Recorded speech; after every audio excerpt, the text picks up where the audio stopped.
Friends, మా ఇంట్లో ఇంకా చూద్దాం. వేడి వేడి అన్నం,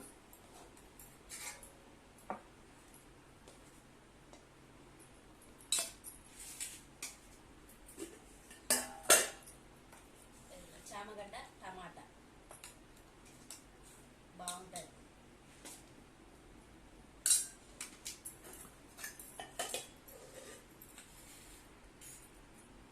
పచ్చి కొబ్బరి వేపి పొడి చేసిన కారం, మిరపకాయలు ఎండుమిర్చి వేసి కారం పొడి చేసిన కారం, కొబ్బరి కారం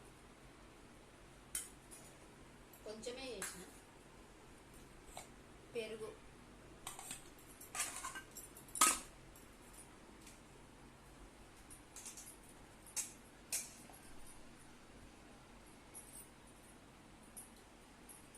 మా వీడియో నచ్చంటే లైక్ చేయండి, షేర్ చేయండి, కామెంట్ చేయండి.